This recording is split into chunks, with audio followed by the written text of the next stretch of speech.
All right, welcome. Class is in session. We did a great job at being able to organize and put together what I would like to call a graphic novel beginning script. We put together a story called the AracKnight. The idea is that we're trying to bank on the idea of Marvel finally almost hitting the skids and them looking for new blood to rebuild the Marvel universe ourselves now by being able to do a graphic novel that I pitched to them a long time ago before I started making my own comic books, and it didn't work out. I scared the shit out of the guy. It was like total recall. I could see the bead of sweat dripping down his forehead like I was going to take his job, because I probably was. But either way, I tried to get into FAU and FIU with my system of making comic books, where you go through a comic book and through that particular comic book at the time you use it as fate, and you have to pull 6 panels out of every 21 to 24 page comic book. Thereby having every class, we write 2 pages a day, and within 2 weeks, you've written a 24-page story, you've shipped it off to your penciler and your inker, you've come up with 3 to 4 concept covers, and you move on to the next one. Our goal here is to write a 100 to 120 page graphic novel told in 4 to 5 chapters that we could hopefully make into like a movie, anime, whatever the fuck, rebuild the Marvel universe. So that is one of our covers, is the Slave Leia Mary Jane. The novel is on sale here at the new Faro's Lounge Kickstarter. I cannot sell the novels in my store. I have to sell them through like secret means. I'll set up a Patreon soon. So let's get to the idea. We have the first script. We wrote 24 pages together. All 12 classes are on the YouTube. It's in the playlist. The AracKnight. Let's do a brief run through of the first script as we move on to our second series of classes, the AracKnight Chapter 2, written by all of us together. Now, again, you could deviate from how I write it. I'm just showing you how I do it. You might come up with your own ideas, and that's the idea. You're supposed to get ideas based on the ideas that we throw at you, based on the ideas that we mine, like crypto, through old comic books. So today we're going to use 3. We're going to start things off with the Marvel Amazing Spider-Man Annual 2 that peers into the idea of the annuals were the specials and a cash grab, deviating from the major storylines. And we're still at that age where everything was a one-off. We didn't get any real storylines that dragged on yet. As you see, as we'll evolve, the storylines will become more intricate, the writing changes, the art changes. It's fun to watch the evolution as part of the class. Okay, so what we did here with the AracKnight, our first 24-page story, we introduced our own kind of retro steampunk version of New York City called Empire City. Not a lot of references to anything outside of Empire City. We make this idea that it's this super mega steampunk fucking beautiful neon light city that's kind of isolated from the rest of what could be the country they're still connected to. We've given this kind of backstory that there was a civil war outside of the outside of New York, outside of Empire City, and Empire City kind of seceded from everything. So everything else fell apart, with Empire City being maybe the last bastion of hope. But we're still tinkering with that. We changed around the origin of Peter Parker, is that his parents are scientists, they're still alive, and they're working on, of course, rebuilding a super soldier serum using animal specimens, rare and exotic animals. Aunt May is dead in our storyline. Peter hangs out with his guardian, who's his Uncle Ben. Hanging out with Uncle Ben, of course, has saved Uncle Ben's life because he was kind of like a widow. He was missing Aunt May, became like an alcoholic. We gave him a nice backstory as like a pilot. We're bringing in Uncle Ben as our Alfred. Again, we're having our own fun. We're changing around. We're giving Spider-Man the Dark Knight origin, the Dark Knight Returns treatment. So again, Peter's parents, they don't spend a lot of time with him. He spends a lot more time with Uncle Ben as they're obsessed with their work. But of course, he loves them. They take a day off because Peter, while visiting the secret lab, is bitten by a Wakandan Black Widow spider that has been experimented on. And of course, it bites Peter, jamming him up with the fucking spider venom in his veins. It should kill him. Of course, he passes out for a little bit. Now, instead of getting bitten as a teenager, I have him bitten as a kid. So his parents, of course, are shocked. He wakes up and they take him ice skating. It's Christmas time in Empire City. It's a beautiful time. Of course, his instincts and his spider agility is starting to come into whack, kind of like going through puberty. He crashes into like an ice skating thing. His parents are embarrassed. Everybody's embarrassed. They're leading him out. They want to make a quick stop at the lab. Unfortunately, waiting at the lab is the chameleon, a younger version of him, not a fully formed version yet, who was a spy trying to steal the plans. Peter's father tries to protect him, but of course he is shot. He gets rid of the fucking vial of formula. He knocks it away into like the sewers. Peter, of course, is trying to run away. His mother's trying to protect him. She gets shot. Before the chameleon could kill Peter and finish the job, Peter activates his fucking this what's it called? His disfiguring gas, almost choking him out. Chameleon gets away, blends into the audience, into the passing crowd. We leave Peter with that Bruce Wayne shot of his parents. And of course, we jump about 8 years. He's in high school. A couple of guys are screwing with him on the schoolyard. His strength kind of overclaims him, nearly cripples the kids trying to get his revenge. And he kind of breaks out of there. Cops are looking for him. His uncle Ben tells him, "Look, you're angry. Get the fuck out of here for a while. Here, your parents set you up at a trust fund. He's not the broke Peter Parker in our version. He's got a couple of bucks. It's a very Bruce Wayne-esque. He says, his Uncle Ben tells him, go see the world. Get the fuck out of here. You're too smart for school anyway. You hate school. You're a fucking emo. You isolate yourself." So we give Peter some happiness. He travels around the world for a little bit. He finally ends up with a salvage crew. Now, reading through old Fantastic Four comic books, when you go to Atlantis, they had this like horn of Atlantis that Submariner would use to like blow on a horn and fucking like activate some psycho fucking kraken like beast. I have here Peter working with like a salvage crew, finding some happiness, getting into photography, taking pictures of fucking safaris, and he's maybe he's in outside of Latveria taking pictures of old fucking castles. The idea, stupid fucking notices. Where was I? Fucking see that shit fucking annoys me when it distracts me. Anyway, Peter gets part of a salvage crew. They come upon by as they find some artifacts, that horn, as they come upon that horn from Atlantis, right? I'm gonna juice it into the story. They're come upon by pirates. Peter tries to help save the day, but then a bunch of explosives are activated. Everything blows up. Everyone's left for dead. Peter, trying to help, is unconscious, laying in the water, getting ready to get sucked down by a fucking Atlantean fucking animal. He gets sucked into like a fucking underwater current, like an underwater tunnel. He washes upon the savage land, where of course he is found by Craven. Craven, like Henry Ducard in Batman Begins, mentors Peter. Mentors him, teaches him how to use his powers, his agility, teach him how to swing from the fucking vines, like fucking Tarzan. And they come upon a tribe where Craven tells them the people that are behind the murder of your parents, it all started here. Craven says, I provided the specimens for your parents. I know all about you, Peter.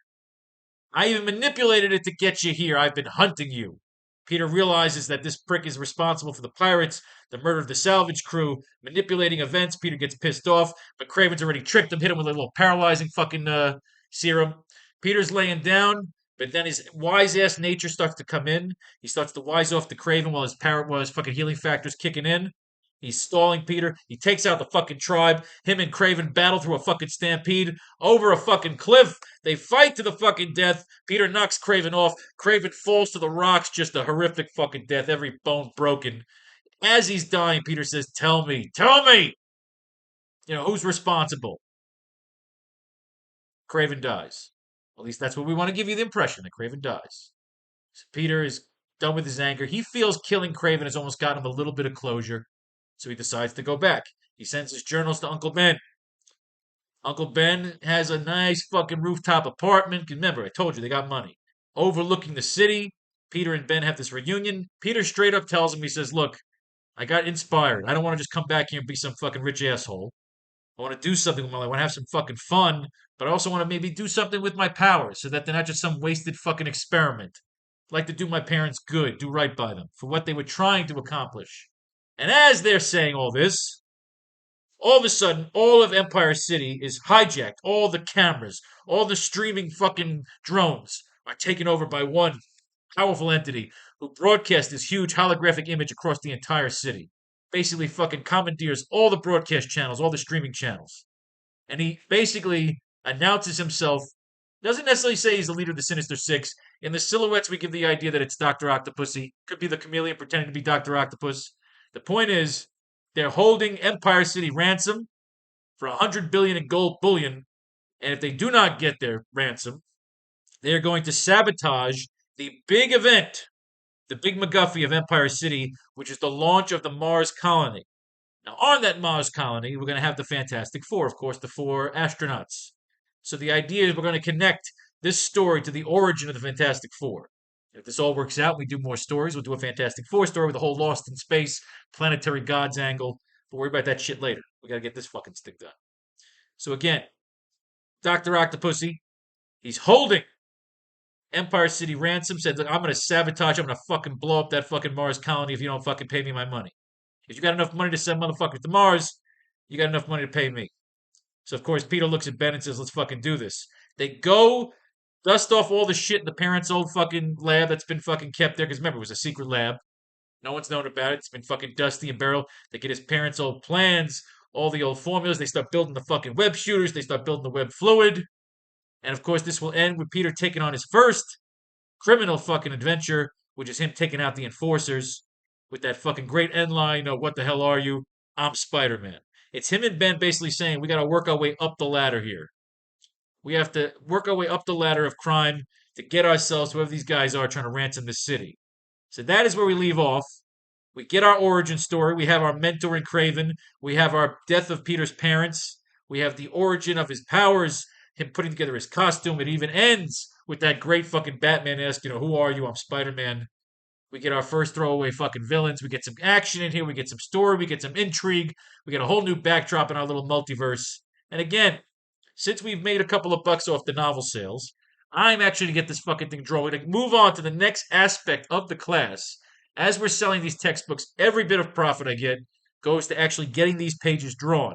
So the next version of this novel will not only have the 80-page screenplay that you see here from the 12 classes, but we'll start putting in the pages. We'll have all the line art, the pencils and inks, and then eventually we'll get the colors and we'll get the letters. We'll have 18 versions of this fucking thing. These are textbooks. Slice and dice, baby. So again, if you want to read the first script in its entirety, buy the book. It's on sale on the Kickstarter. And then again, you see here our 4 concept covers. You saw we've already done the Slave Leia Mary Jane. We got 3 versions of that. That's what we're selling right now. We'll eventually do a Yakuza Spider-Gwen. We already in production is our Spider-Man retro strip poker with Liz Allen, Mary Jane, and Betty Brant. That's being drawn right now. I might do a holochrome recolor of Yakuza Mary Jane. We shall see. I put a sketch in the novel because the actual script here itself is 79 pages. I wanted even 80, so I threw in the pencil sketch of Mary Jane Yakuza. So that is our 80-page book. So now that we've gotten that all out to you, we'll keep it up here in case we need any references. And now again, once again, run to you by the new Pharaoh's Lounge Kickstarter. We start writing the new one, the next chapter. We've gone through the first one. I've briefed you, I've recapped you. You know where to watch the first 12 classes if you want. And now we write chapter 2. This will either be a 4-chapter story at 96 to 100 pages, or a 5-chapter story at 120 pages. We don't know until we write the story. So your homework, the full class, of course, coming in, was 3 selected readings. Amazing Spider-Man Annual number 2, and then Amazing Spider-Man 26 and 27. That is the source material we'll be using today to write chapter 2. Our goal, of course, by the end of this class is 12 panels, 6 panels per page, and possibly some notes to use for our upcoming other panels. Or, again, if there are notes that we get from the first book, we throw it over into the next chapter. Actually, do we have chapter notes? Did I ever put in chapter notes? Dun, dun, dun, dun. From the desk of Professor Faro. Okay. We know all about our notes. Wait, do I have to put the notes? I don't think I used the notes. Fuck it. All right, let's go. Annual number 2. The Wondrous World of Doctor Strange. Now, this was a crossover because, again, what's fun about this is that you had Steve Ditko, who was basically very, very famous for basically getting all the Doctor Strange into the mainstream with his kooky fucking hippie art, and he loved his pot as much as I love mine. Trying to give up the vape stick. It's frustrating because I love that vape stick. So we're trying to wean from the vape stick onto the gummies. 1 gummy a day, possibly 2. We'll go from there because the vape stick, you start to get asthmatic. All right, so we're playing around here. The idea is we like to have supernatural elements in our story so we're not ever boundaried into this real world of reality boredom. So let's enter the wondrous world of Doctor Strange. We have 3 issues to try and get 12 panels. If we can't, we'll pull out another issue. We will keep going until our goal again is 2 solid pages. 12 classes, 24-page comic book, 3 to 4 concept covers. Can it be done? He will join us or die. All right. This was basically a celebration of the art of one Steve Ditko. 8 million stories in the big city, but you've never seen any like this one. As the shades of night begin to fall, a silent figure prowls overhead. Thus does your friendly neighborhood Spider-Man make his appointed round. So you see, the stuff that we write in our narrative boxes, besides the dialogue, which sometimes is the hardest part of writing a fucking script, is the dialogue, making it interesting so it's not just generic, hey, bad guy, see dick run, you know? You have to almost invent your own dialogue style. But again, always look at this. So the stuff that we put in our narrative boxes, once you have the lettering guy comes back to you, the lettering guy always does 2 rounds. He sends you the lettering that you initially send him, and then as you're reading the lettering boxes on your colored pages, you got to decide if there's too much real estate. If there's too much fucking space, and don't write filler bullshit. You have to go back to this page and paint. That is what we write out our narrative boxes for because of N. If we want to do it, we basically copy paste the narrative box. We send it to our letter and say, put this into the panel. When you do your notes, page 4, panel 5, bubble 2, line 4. You do that in your editing. And editing could be fun. It could be fucking frustrating. But again, it gives you a chance to read your comic book again and decide if you actually want to read your comic book. If you find yourself putting it down, then so will everybody else. See what I mean? So we have here Spider-Man hanging out in the fucking city. This is his city, the Empire City. As our story opens up, remember, opening up chapter 2. You should possibly open up chapter 2 with a good old-fashioned heist. But don't make it boring. Don't just make it, okay, the guy's running with some shit and Spider-Man catches him. We have here him, he's sitting there, he's hanging out, he's going across the sky, he's swinging. So what we need is a good opener. We got a mysterious guy, typical ballroom brawl. Perhaps here I will find what I seek. Another part of town, a situation is about to develop which will soon embroil the costumed teenager in one of the most fantastic battles of his life. See? Great narrative boxes. You see yourself reading it. You hear Stan Lee saying it over the fucking film, over the scene, as this bad guy's walking into a bar to find some fucking thugs. He's like, look, I hate Dr. fucking Strange. I need some fucking thugs. You guys work for me. Ha ha ha. You're a fucking jerk off. I command you. Thus speaks Zandu. A hypnotic bolt of sheer force blazes out, shattering the air about him. Your will is our will. Zandu must be obeyed. I shall give you the power greater than you have ever dreamed of, and in return, you shall serve only me. Under my hypnotic spell, you will feel no pain. You will fear no foe. And now to test my control over you. He punches him in the fucking face. He breaks the fucking bar. He leads his zombie men. He wants the wand of Watum. Now, again, this is good if we're writing a Doctor Strange story. But we always use fate. Now, this was annual 2. This was them saying, look, Steve Ditko was probably hating Stan Lee. He said, Stan, can I just draw a fucking story the way I want to? And allowed him to do a little Doctor Strange Spider-Man crossover. I wrested from him his eyes, Andu, master of the mystic arts. It's okay, he's got something to do with Doctor Strange. Doctor Strange is hanging out in his fucking Sanctum Sanctorum. He's making some borscht. He's doing his witty fucking MCU Marvel banter that used to be funny and is now annoying. Multiple fucking copies are running away.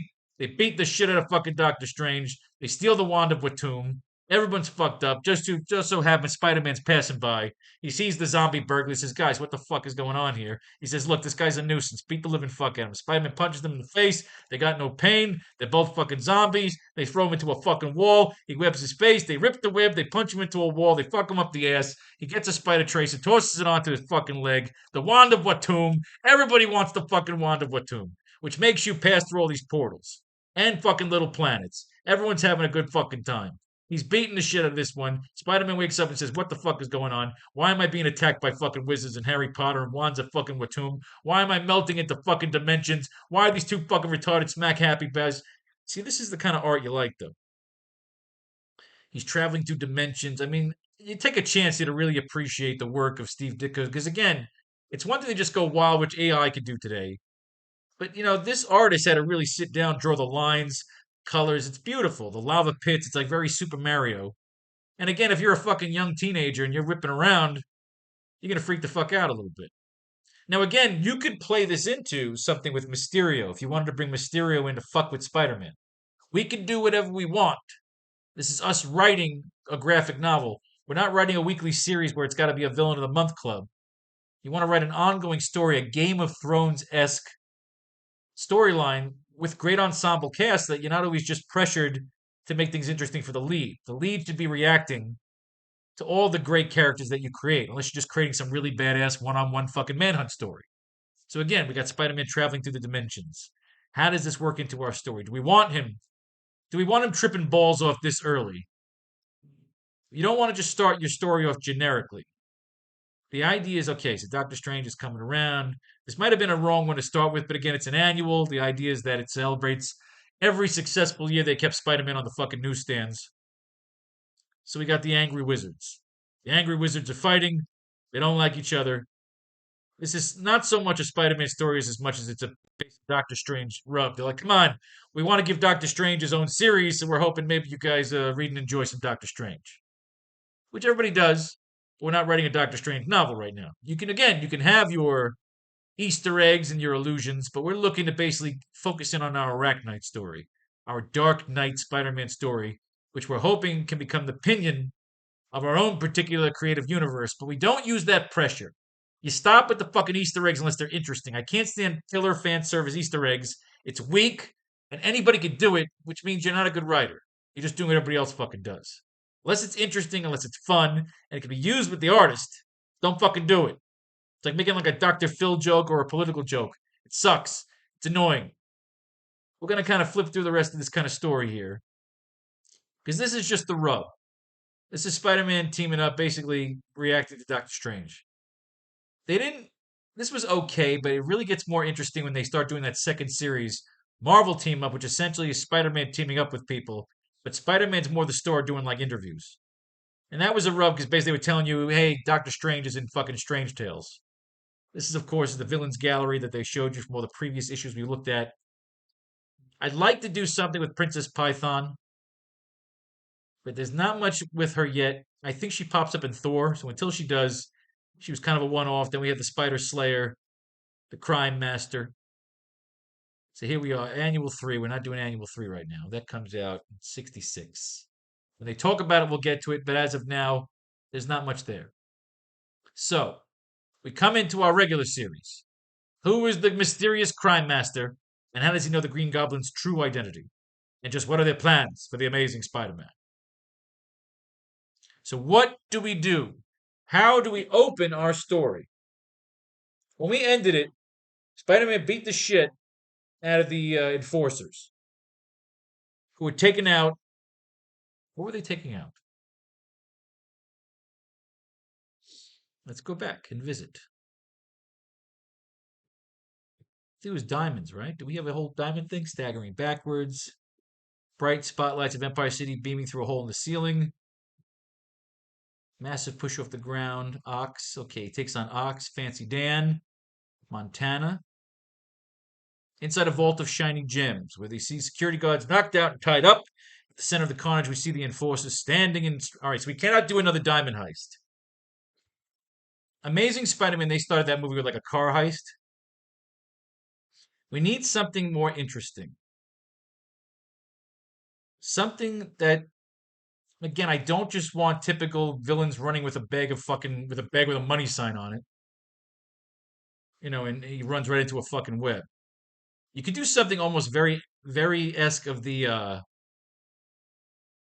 that deleted scene that they had to use when eventually before 9/11, when you had that fucking helicopter of fucking guys that were trying to escape and they caught in the web between the twin towers. So I'd love to do something like that. But that's more for a climax. We need just something cool, but quickly opens our fucking story, which also gets Spider-Man some attention because what we need is a transition from a quick action scene to open our story into Peter going for an interview to start working for J. Jonah Jameson. Now we get into Peter getting his alter ego. Peter needs to know, where shit's going down. But we can't just. I don't want to start our issue with him going for the job. The idea is that we need an action scene. We should open up with a two-page actioner, and then it starts with him, basically getting cleaned up to get there in time for his interview. See that I like. See that I like. Okay, but something interesting. I don't just want guy running with a bag of fucking clams. You know what I mean? So let's get rid of our baseball file for now. All right. We open up our new chapter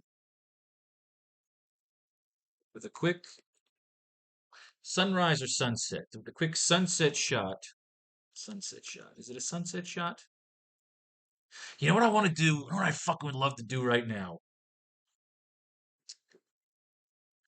You know what I would love to fucking do? I would love to open this up with like an homage to Batman the Animated Series. If you remember the way the Batman the Animated Series would open up, you had the skyline over Gotham, the dirigibles, the spotlights, then you see a fucking explosion, right? You see a bunch of the thugs come running out, right? Oh god, I gotta look at this real quick. I want to look at this. Hang on a second. This is our class. This is what we do. We go a little unorthodox. We'll have to mute it so we don't get in any trouble. Animated series opening.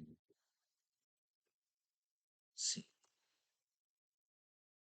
Let's mute this. All right, pause it real quick before we do anything. Let's mute it so we don't get any trouble. Got our opening scene.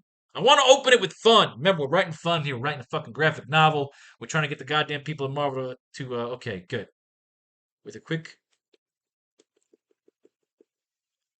with a midnight shot over the cityscape of Empire City.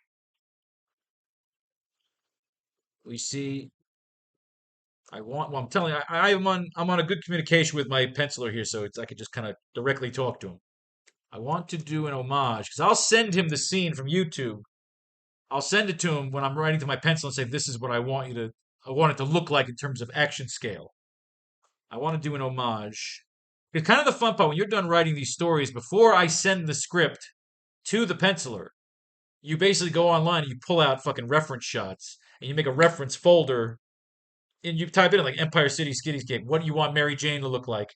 And of course, you let the artist do their own thing as well, but you give them kind of a push so that they're not pinned into their own creativity because some don't have any.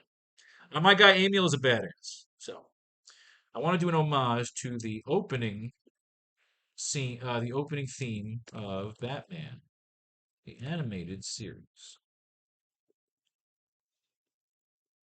where we have blimps and dirigibles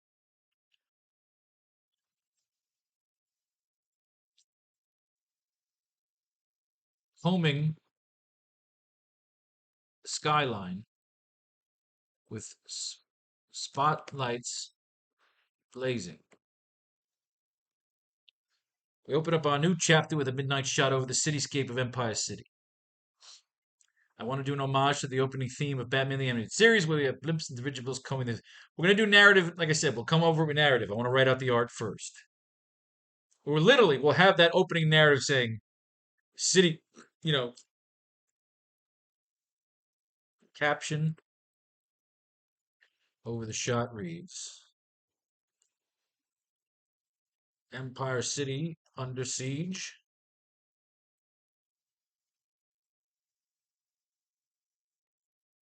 This is J. Jonah Jameson. So Jameson could be doing like the news story, the editorial, the TV kind of thing. He could be the one talking over it, talking about like the Sinister Six. I like that. He's the narrator here. J. Jonah Jameson is the narrator for this fucking scene. Let's write out the art first and we'll come into the dialogue before we forget.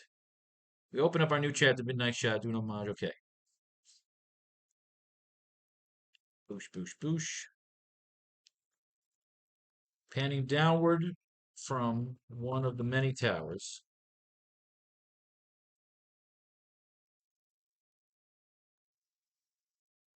We see an explosion in the front entrance.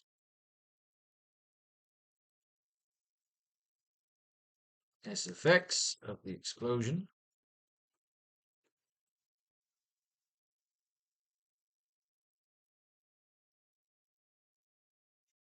Now, should this be Stark Industries? Should we throw a little?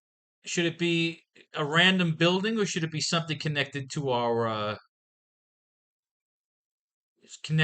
Mars colony? Because you can have Jameson even saying, you know, well, could Jameson's son could be one of the pilots. Could be one of the pilots. Because again, we have Colonel John Jameson. Ooh, the test rocket. They could be testing out rockets, and Spider-Man can get involved, like he did when he saves John Jameson. We could do a little homage to that. Penny down from this S effects of the explosion. So boom. The many Cybermen, we see an explosion in the front entrance. See, Jameson could be the one doing the exposition here, saying, every major security, place is at risk. Every major institution of the city is at risk. Every financial institution. As the management of the city, we can even mention who's the mayor. Mayor Osborne is standing firm that he will not cave to the whims. All right, I like that. S effects of the explosion. See, again, you see how this happens? We start to bring up the idea of a scene and it kind of manifests itself. All right. Penning down from the Cybernet, we see an explosion in the front entrance. S effects of the explosions. Emerging from the explosion, we see a series of armed and shadow-clad thugs with revolting eyes and dark framed hats. Emerging from the explosion, a series of armed and shadow-clad thugs with revolting eyes and dark frame hats. Old school thugs and gangsters. Because the idea could be Jameis can be talking. City's under siege, with the security and everybody all tied up in the investigation. Many criminal thugs think the city is open it's open season on crime in the city, and that could be the plan. Oh, I like this. I like where we're going with this. This is what the fun part of writing. Emerging from the explosion of series. All right, so we didn't even talk about caption. Fuck the caption over the city.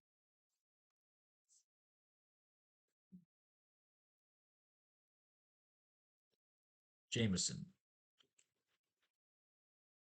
This is J. Jonah Jameson. And this is part 3 of City Under Siege.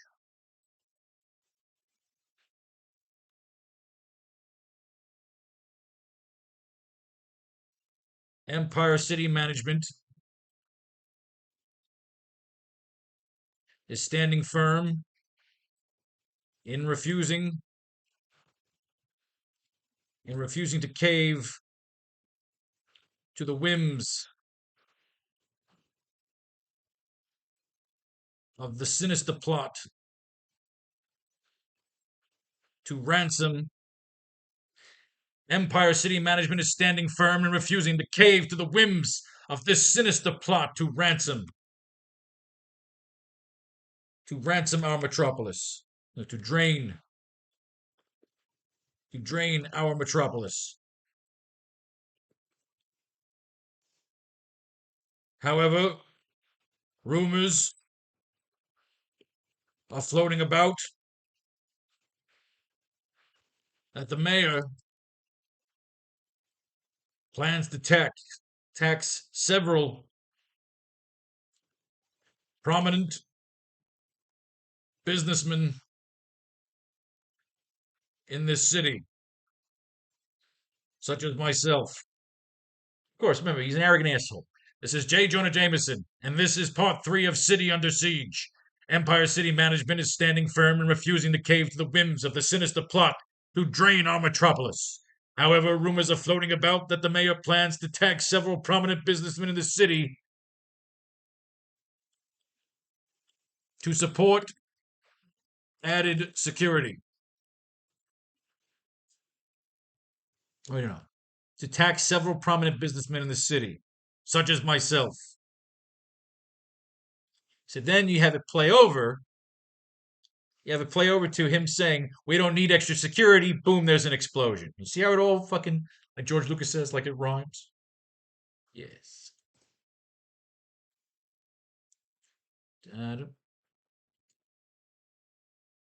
Just call him JJJ.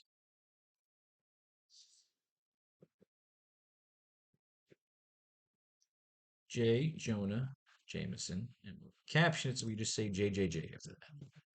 So that my fucking letterer knows it's JJJ. I'm saying, okay, we have to also let it Now Magazine editor in chief, J. Jonah Jameson, is narrating over the city scape. This is J. Jonah Jameson, Now Magazine.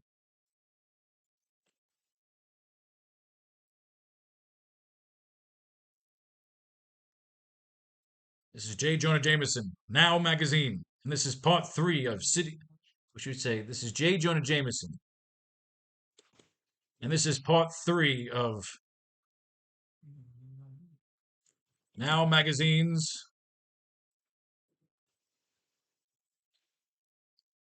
Now Magazine's exclusive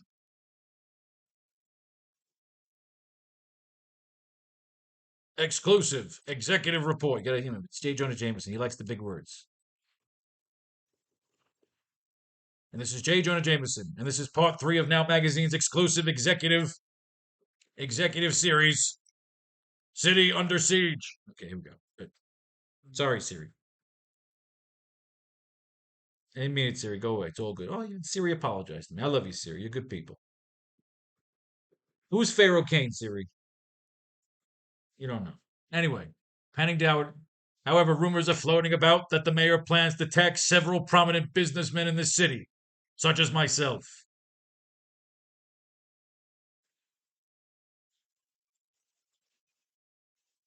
The mayor claims that this taxation is essential to provide added security measures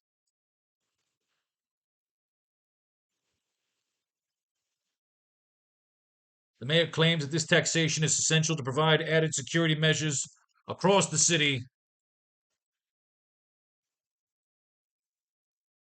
The mayor claims that this taxation is essential to provide added security measures across the city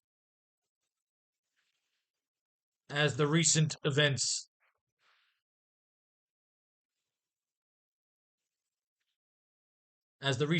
have laid claim to an open season mentality on crime and corruption. The tentacles of this sinister organization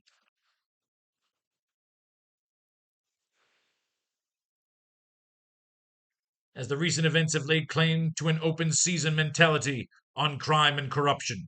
The tentacles of this sinister organization lay deep, my friends.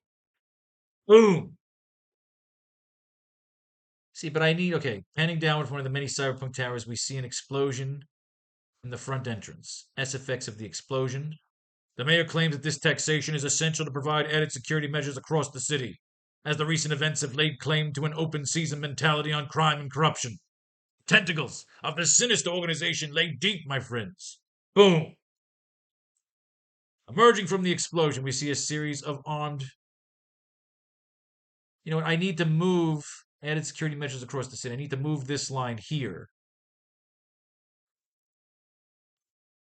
and do more over here. 1 second. Because I need a funny line there.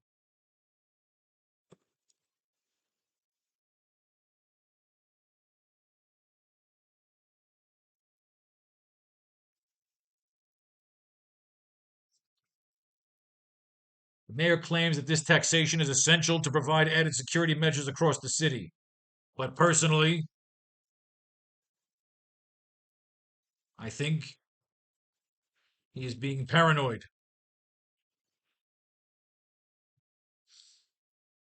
But personally, I think he is being paranoid. Boom. Okay. Emerging from the explosion, we see a series of armed and shadow clad thugs with revolting eyes and dark frame hats. Old school thugs and gangsters. Recent events have laid claim to an open season mentality on crime and corruption. The tentacles of this sinister organization lay deep, my friends. Recent events have laid claim.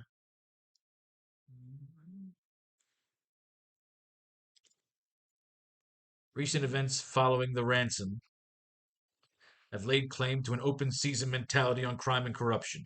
The tentacles of this sinister organization lay deep, my friends. Okay, boom. Then panel 4.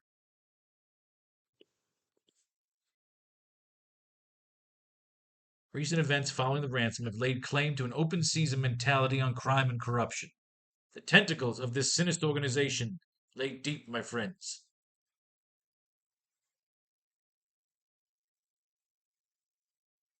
Let's come back to that. All right, let's play around here a little. Man, the Crime Master's Mag. Now we bring back old Frederick Foswell.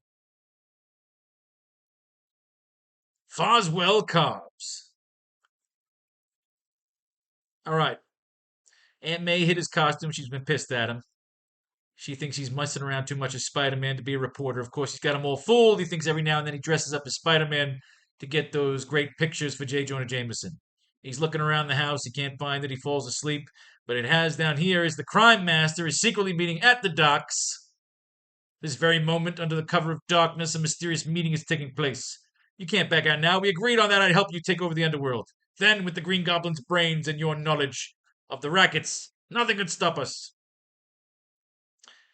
But I revealed my true identity to you. Okay, so right now, this is early on. This is before Steve Ditko left because he apparently wanted the Green Goblin to be some random person.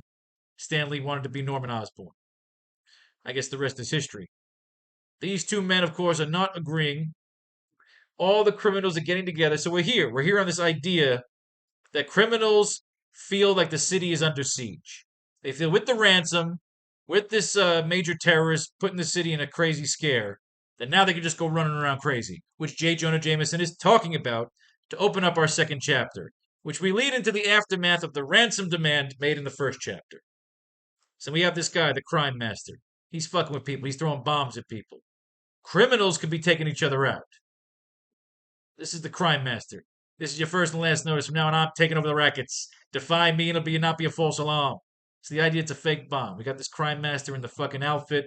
I don't think Foswell already came back. So of course the obvious thing was that it's Foswell, right? It's Foswell. So all the gangsters in town are talking about what the hell's going on here. So we use this in our overarching story. Do we want to go the Batman and waste a lot of time with just gangsters? Or we want the idea of him just throwing away the gangsters? You look at the problem with like the Batman is that it's a good movie, but it's more like a fucking serial killer movie that just Batman happens to be in. The Dark Knight's a fucking James Bond movie with Batman in it, and it's awesome. And I like the Batman because it's different than the Dark Knight because he couldn't be like the Dark Knight because you had to go different. But the whole thing is that it's just old fashioned gangsters and corrupt politicians. There's nothing supernatural there. We want a little bit of supernatural in here. We don't force it in, and if we put it in here, we have to explain it. There's nothing more annoying than magic put in a story by a writer that can't explain it because that's weak. Whatever technology, whatever bullshit we explain here, that's part of the fun part of the story is trying to explain it, creating a mythology underneath it. That's what we do.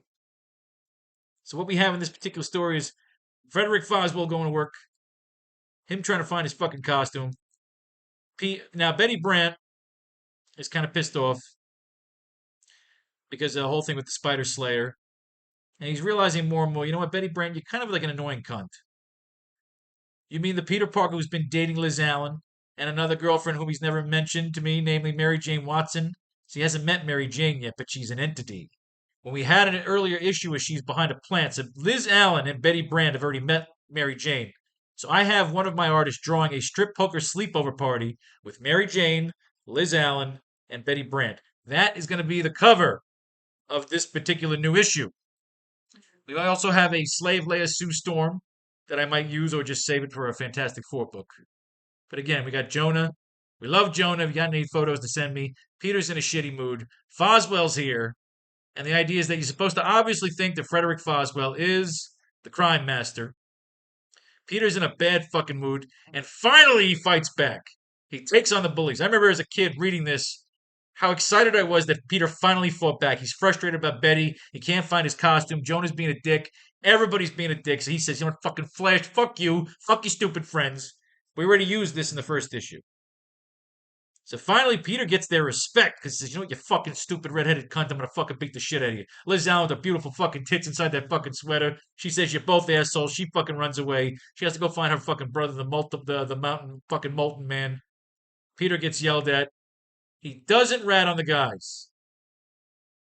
I couldn't help but overhearing outside the door. Porter took the whole responsibility for himself.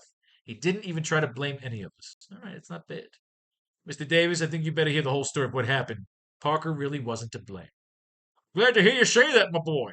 Come in, we'll have a talk. All right, Crime Master's still fucking shit up. He shot one guy. Do we want to have this where all the gangsters are fucking going up against each other? Spider-Man's got to climb the pyramid here. So it's not just about knocking out the fucking... Will you accept me as the kingpin of this city's gangs? Or, yeah, sure, anything you say, Crime Master. So he comes in and he fucks everybody up. Now we finally start seeing Norman Osborn here. The city's most exclusive men's club. James, I can afford to spend so much time away from your newspaper when there's so much crime activity in the headlines. All sorts of inside information. Sorry, gentlemen, I can't reveal the inside story yet, but keep reading the Bugle. I'll have a big expose soon. He knows who the Green Goblin is. Of course, here's the Green Goblin right here. This is technically the first appearance of Norman Osborn. One of your reporters is this fellow Foswell, who used to be a big-time criminal himself. Is it wise for you to employ such a notorious character? You know what they say about me, gentlemen? I'm all heart. And besides, Foswell works like a dog. I think you deserve credit for giving an ex-convict a second chance. So Peter just buys a Spider-Man costume. And of course, it doesn't fit well. He thinks Foswell is the crime master. He sees the goblin going around. He says, wait a minute, holy shit. I keep on forgetting. That's how fucking long it's been since I've read this. Is that I forgot who the fucking crime master is. But he's shooting at Spider-Man. Of course, this is when he's inside Foswell's apartment. So he's like, there's got to be Foswell. But it turns out the crime master was trying to kill Foswell. Somebody's shooting at fucking Spider-Man. He works his way up the fucking ladder here. Gets hit with the fucking gas. He's choking. This guy's beating the shit out of Spider-Man. He's getting a few good shots in, but Spider-Man's got the little fucking costume on. Punches him over the fucking roof. He says, aha, Spider-Man never bothered me again. Falling to the ground. Webs himself up. Got himself there. All good. Man, that was a close one. I'll just stay here for a minute while I clear all the gas out of my lungs. How's how I feel when I started vaping? He said, it's got to be Foswell, of course. She's reading letters from Ned Leeds. He's all jealous. Well, he should be fucking Liz Allen and Mary Jane, but he's a jackass. So now he's reading some shit. I wonder what Jameson did with my costume. So Jameson's got the costume. Reserve a table for me at my club, Miss Brent. Okay, if you're coming to gloat over me beating me last time, have your fun. So he's fucking with Jameson. You try to catch me and only wound up with my costume. Don't get cozy with me, masked man. If your costume is what you came for, that crackpot Smythe has it. You can get it from him. Smythe! He's the one who built the robot which Jameson tried to defeat me. Okay, so he knows where the fucking outfit is. This is an okay issue. It's mostly a lot of filler. But it's getting to know the Spider-Man character. You know, it can't always just be him beating living shit out of people. Who would mark off a small section of the waterfront? We have the waterfront here. Long before Spidey can reach the spot, a secret meeting of the Underworld's leader is in session. Okay, then we're all agreed on what to do. Yeah, we'll send one of us to meet with the crime master and hear his proposition. I'll go. I got a hunch we'd be better off if we do him, let him lead us. You made a smart move deciding to throw with me. You'll all be glad you did. I'll go back and tell the others to meet me at the waterfront and deserted pier in the West 40s. Oh, so they're going down to the pier. When I was a struggling actor, I worked down there. Then we got the stool pitching Patch. Calls it in. He's a fucking informant. I think Patch is Foswell. The cops are going down there. Spider-Man's got to lead the cops, but I still like the Batman opening. All the criminals are getting together. See, unfortunately, if you use this, it's very Dick Tracy, where you had all those guys in the beginning, all those action figures they tried to sell that killed in like 5 fucking minutes. And the idea is Crime Master, and these guys are turning on each other. They get pissed off. They start fucking fighting. The Goblin, I mean, I'll bring in Norman Osborn. I'm not sure if I'm ready to bring in the Goblin just yet. The Goblin is basically the Spider-Man's Joker. He fucks Spider-Man up, hits him on the head with a fucking stun bomb. Bada bing, bada boom. There's not enough time to hurl the bomb away before it explodes. Spider-Man's unconscious. He's webbed his mask close. Crime Master's walking underneath the docks a la fucking Ace Ventura. He says, I'm taking over the rackets. All right, Crime Master, I'm speaking up. This is the Green Goblin saying that you're about at the shortest reign on record. The Green Goblin's got Spider-Man. This is an okay issue. This is him trying to find his thing. The secret of Frederick Foswell will be discovered. I don't even think I remember the Crime Master's not even been anybody important, which led to the whole argument that he ends up having with Steve Ditko about Norman Osborn should be the Goblin. Either way, we'll get to this in a second here. Emerging from the explosion, a series of armed and shadow-clad thugs with revolting eyes and dark frame hats, old-school thugs and gangsters. Recent events following the ransom have laid claim to an open season mentality on crime and corruption. The tentacles of this sinister organization lay deep, my friends. But I, for one, will not fold or be taxed. He's mad the mayor is taxing people, so he's got an argument. And while he's arguing, the shit that he's arguing about is actually going down. So there's your irony. Crime and corruption. The tentacles of this sinister order lay deep, my friends, but I will not fold or be taxed, especially since I don't really know where the mayor stands in all of this. So right off the bat, Jameson should say, hey, maybe the mayor's corrupt with all these gangsters going down.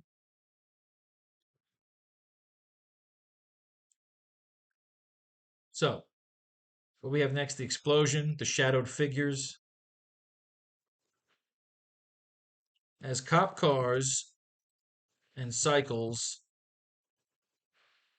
and drones appear upon the crime scene,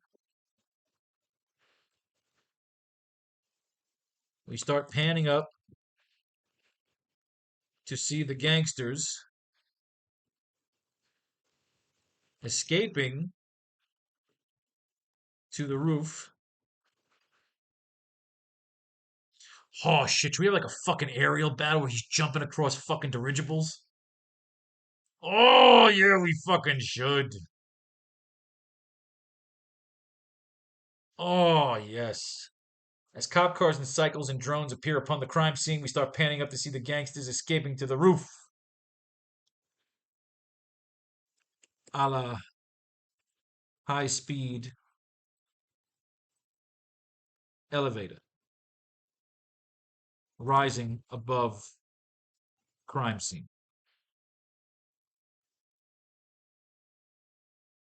We pan up to see the gangsters escaping to the roof on a high-speed hydraulic lift.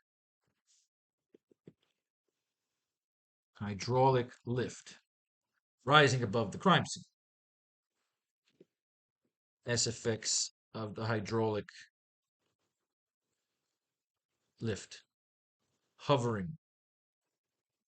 The gangsters to safety.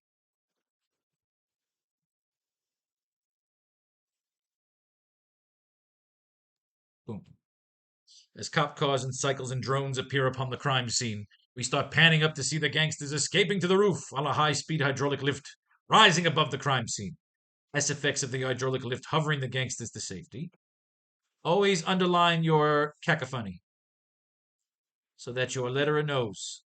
We must be kind to our letterer, otherwise we end up yelling at him during the editing process. Okay. Back to Jonah.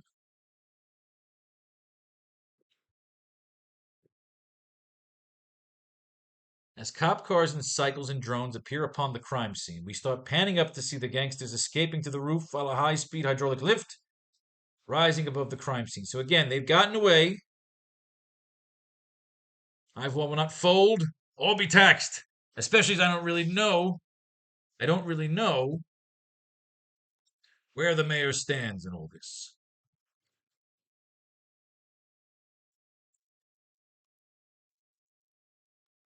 A man is only as loyal. A man is only as loyal as his bottom line.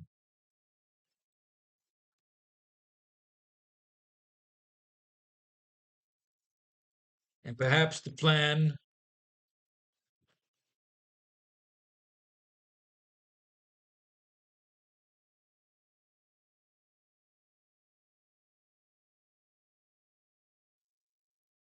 See, remember they called. What we're going to find here is they called Dr. Octopus Master Planner. You know, the Master Planner, Master Planner. You know what I mean? Perhaps man is only as loyal as his bottom line. And perhaps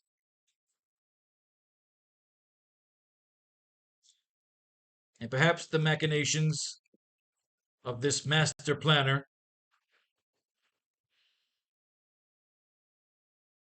A man is only as loyal as his bottom line. And perhaps the machinations of this Master Planner are exactly those machinations.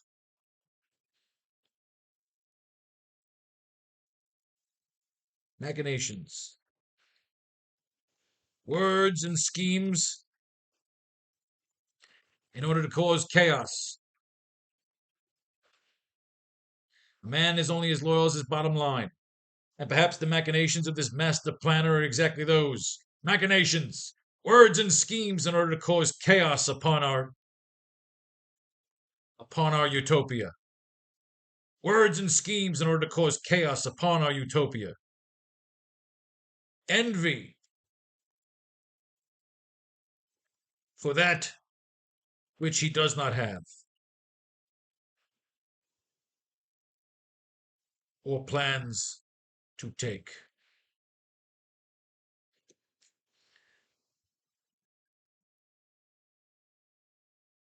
A man is only as loyal as his bottom line. And perhaps the machinations of this master planner are exactly those machinations, words and schemes in order to cause chaos upon our utopia. Envy for that which he does not have or plans to take from me. So Jameson's mad because he's getting taxed. I like that. Utopia. Envy for that which he does not have or plans to take from me.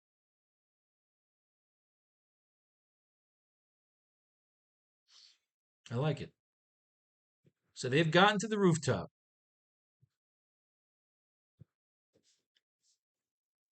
Running to their escape chopper.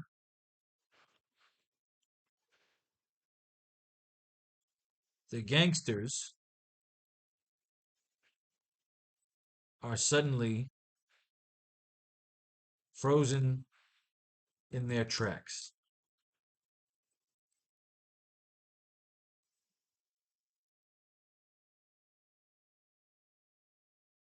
Right, they're escaping right now. What we need, so I can't just jump like that. They're going via the hydraulic lift. Okay, so running to the escape chopper, the gangsters are suddenly frozen in their tracks. We pan. God damn it.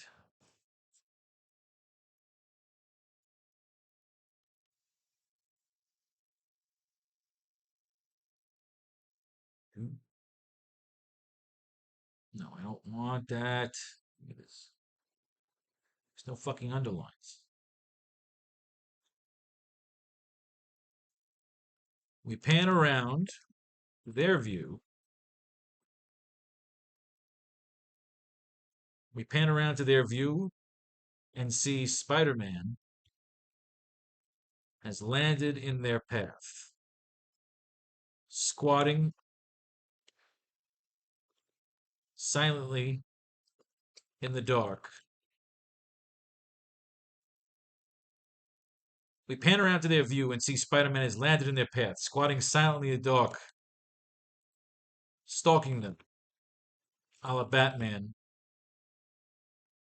in the opening montage of the animated series. We pan around to their view and see Spider-Man has landed in their paths, squatting silently in the dark, stalking them a la Batman in the opening montage. The idea is that he lands. Give me one more pen.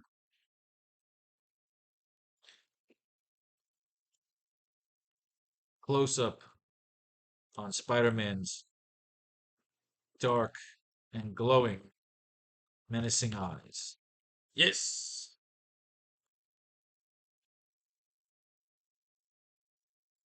Page 1 of the book, ladies and gentlemen. Let's get a little dialogue in here, more narration from Jonah. Envy for that which he does not have. All plans to take. From me! No, but Jonah is selfish. That's what makes Jonah Jonah. Running to their escape chopper, the gangsters are frozen in their tracks.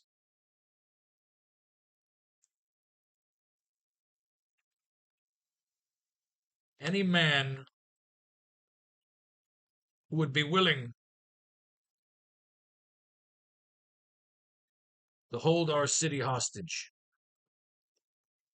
Any man who would be willing to hold our city hostage for 100 billion in gold certainly must need the capital to finance. Any man who be willing to hold our city hostage for 100 billion in gold certainly must need the capital to finance such a campaign. I, for one, if I were mayor of this city, I would call his bluff.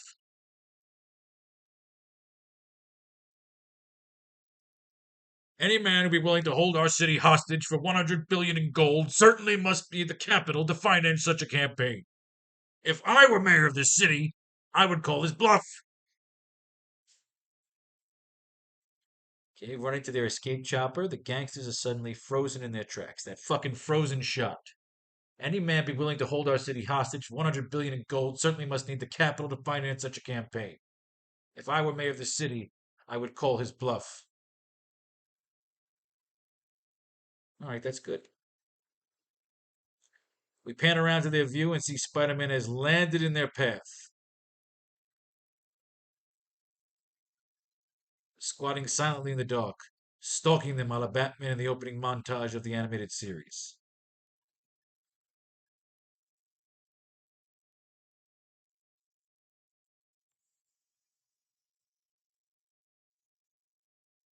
So JJJ says, how long can the city hold out against these threats? He's got to insult it. How long can the city hold out against this extravagant threat? How long can the city hold out against this extravagant threat? How long until our cops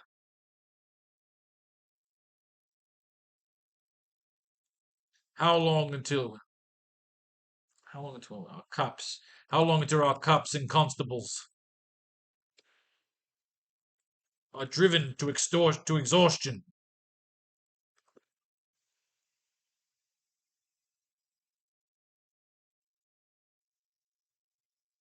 How long until our cops and constables are driven to exhaustion? Not exhaustion. Exhaustion's a boring word. It's boring. We like to use alliteration. We like to have fun with the words. How long could the city hold out against this extravagant threat? How long until our cops and constables are driven to the brink of exhaustion?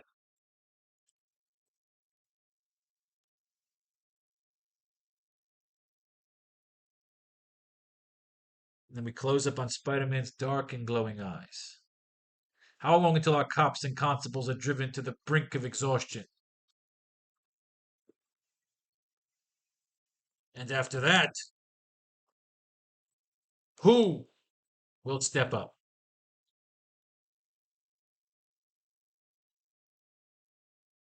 to protect the Empire?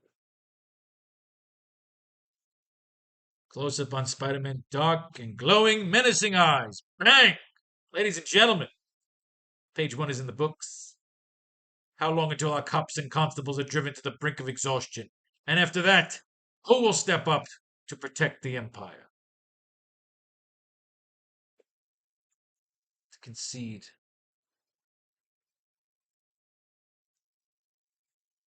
How long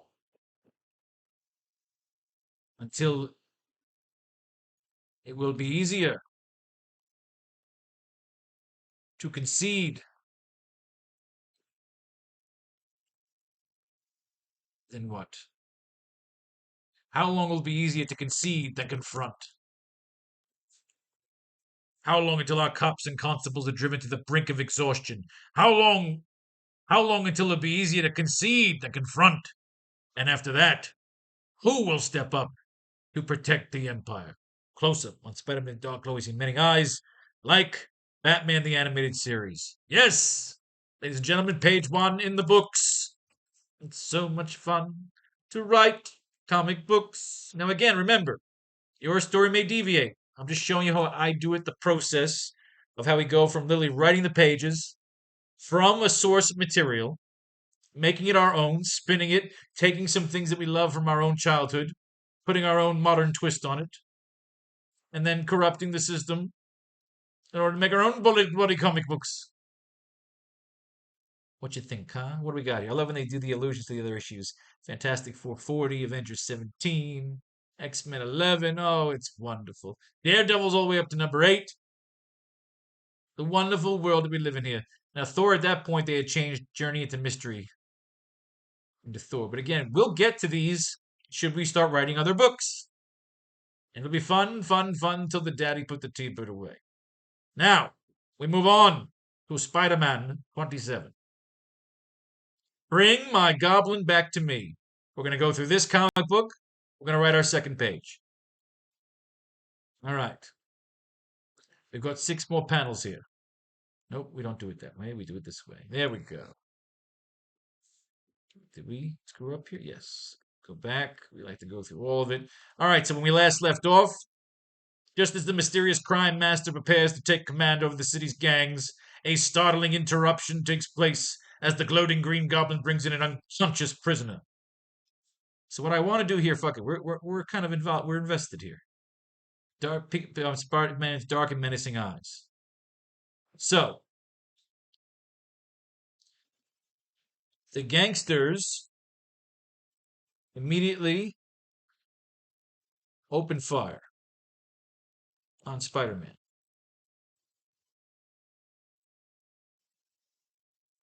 who leaps over the bullets in slow motion effect a la The Matrix. Essentially, you can show multiple versions. No, I don't want to do that. Maybe just fucking tackles him. The gangsters immediately open fire on Spider-Man, who leaps over the bullets in slow motion effect a la The Matrix. Essentially, you could show how he evades multiple bullets almost like slow motion.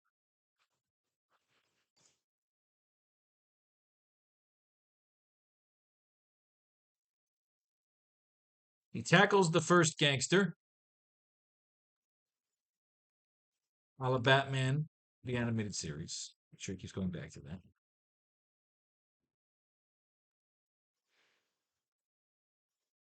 Whose gun goes flying and takes out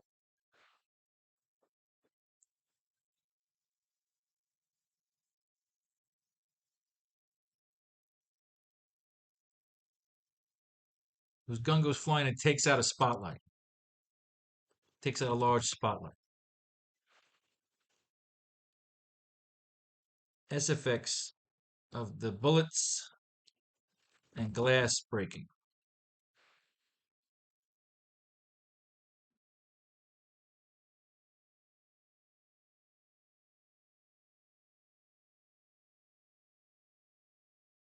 He tackles the first gangster out of Batman the Animated Series, whose gun goes flying and takes out a large spotlight.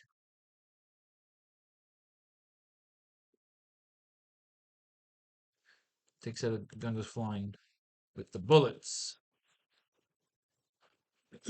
taking out a large spotlight. S effects of the bullets and glass breaking. You know, of the bullets and glass breaking. What do we got here? He tackles the first gangster.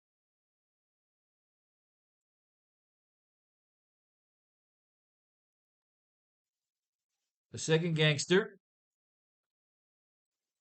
throws a large haymaker at Spider-Man, who easily eludes him.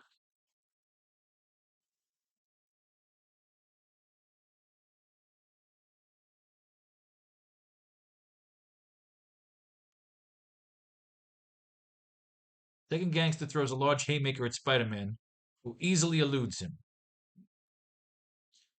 Spider-Man then takes out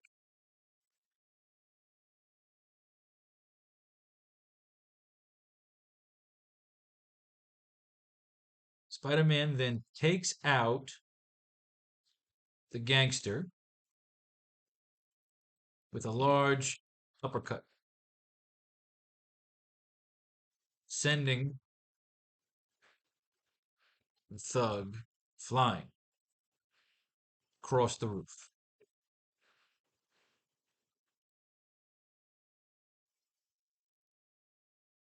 SFX of the punch.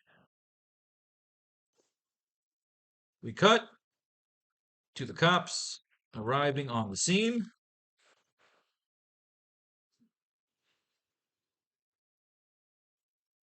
Running into the spotlight, running towards busted spotlight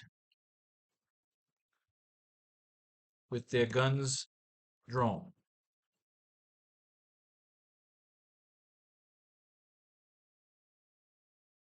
When they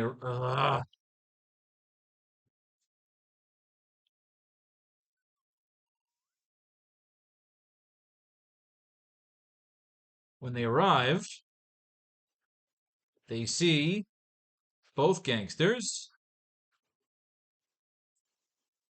webbed up together and gagged. Oh wait, Spider-Man then takes out the gangster with a large uppercut. See, I needed this. I needed the thwip thwip.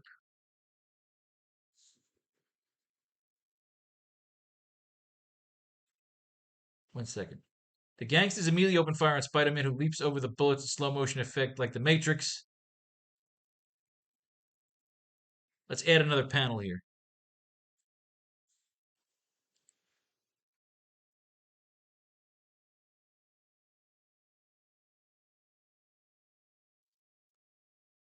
Unless you want to save that. Does he fight first and then he starts shooting? Then he shoots at the passing. Yeah, I like that. He shoots at the passing thing after. So save the web. He tackles the first gangster a la Batman the Animated Series, whose gun goes flying with the bullets taking out a large spotlight. The second gangster throws a large haymaker at Spider-Man, who easily eludes him. Spider-Man then takes out the gangster with a large uppercut, sending the thug flying across the rooftop. The rooftop. I need the thwip thwip. Remember, because he threw the batarangs. Yeah, don't waste. Don't fuck around. If you want to do an homage, you do a fucking homage. You do it right. Close up on Spider-Man's Clark and Dark Minutes. Gangsters immediately open fire on Spider-Man, who leaps over the bullets. See, that was the thing.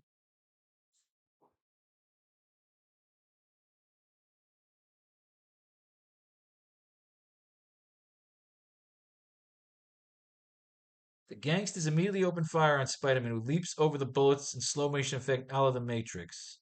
So I don't want him evading the bullets. We've done that already. In his leap,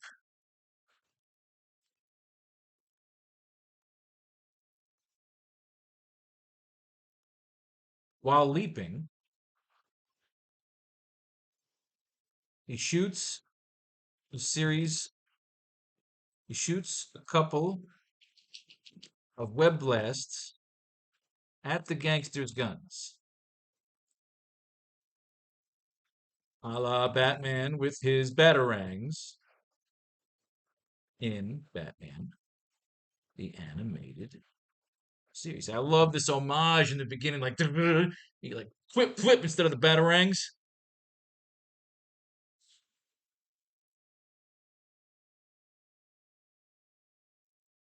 This will be this will be panel three. Panel three, panel four, panel five, panel six, panel seven. Boom! The gangsters immediately open fire on Spider-Man, who leaps over the bullets in slow motion effect. Oh, the Matrix. While leaping, he shoots a couple of web blasts at the gangsters' guns. The gangsters immediately open fire on Spider-Man, who leaps over the bullets in slow motion effect. While leaping, he shoots a couple of web blasts at the gangsters' guns, a la Batman with his batarangs in Batman the Animated Series.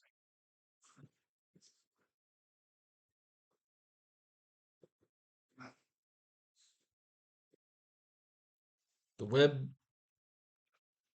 blasts take out the guns. SFX of the bullets and guns being muffled by the web blasts. He tackles the first gangster,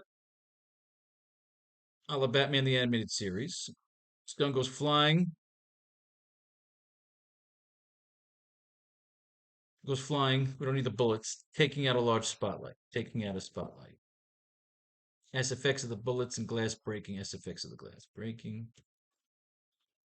Second gangster throws a large haymaker at Spider-Man, who easily eludes him. Spider-Man then takes out the gangster with a large uppercut, sending the thug flying across the rooftop. SFX of the punch. We cut to the cops arriving on the scene, running towards the busted spotlight with their guns drawn. When they arrive, they see both gangsters webbed up together and gagged. Once again, a la Batman, the Animated Series. See, the best part is, let's get the dialogue in here first. When we cut to page 3, so we start making notes for our next class, we cut to page 3. We're already going to start. We see a silhouette of Spider-Man watching over the aftermath of the crime scene. He is perched. He is perched upon the edge of a rooftop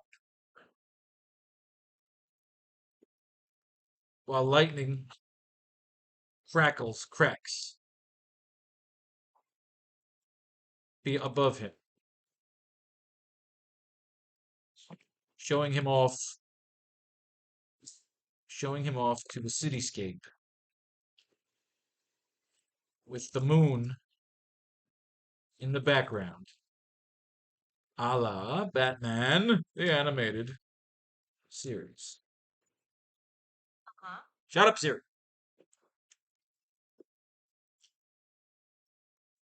The golden moment, the nostalgic moment, here we go.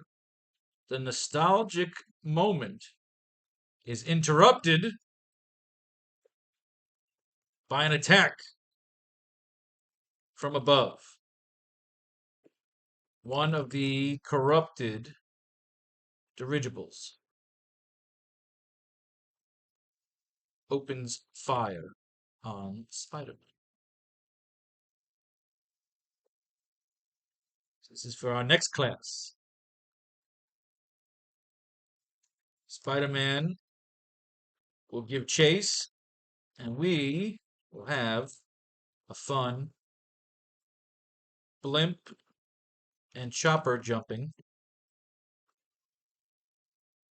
and hopping action sequence. So we're setting up for our next class to have a little action where Spider-Man's jumping around on fucking dirigibles, taking motherfuckers out.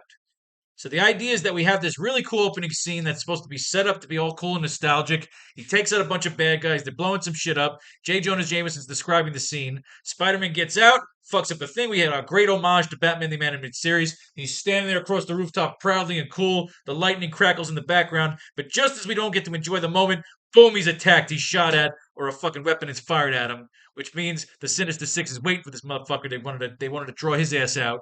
So now he's got to go and shoot up at the fucking dirigible, and we'll set up a nice little chase scene for our next class. But we have to do before we finish this class is we need some fucking dialogue here. We set up our art panels here, 7 art panels for page 2. We need Jameson painting the fucking scene. And after that, who will step up to protect the Empire? The gangsters immediately open fire on Spider-Man, who leaps over the bullets in slow motion effect, all the Matrix. While leaping, he shoots a couple of web blasts at the gangsters' guns, a la Batman with his batarangs in Batman the Animated Series.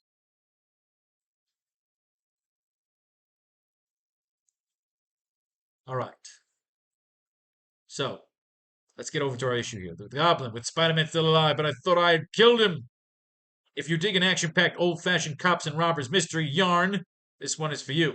But even if you don't like this kind of story, read it anyway. It may just change your mind. See, Stan Lee's an animal. Give the man credit. The man was a great, great, great. What we have here is the gangsters now arguing. They're all together. Could we use this? Or is this too old fashioned? Get all the gangsters in one room? Because the Joker kind of did this. He took out all the gangsters. So essentially, this is like an homage to the Joker fucking taking out all the gangsters in that one room, saying that he's the better class of criminal, which is fine. The idea is they're gonna kill Spider-Man together. Goblin and the Crime Master are fighting over shit. Everyone's tackling Spider-Man who's all bent out in chains. And then the cops come in, and the cops are fucking shit up. This was Stan Lee showing appreciation for the cops. You know?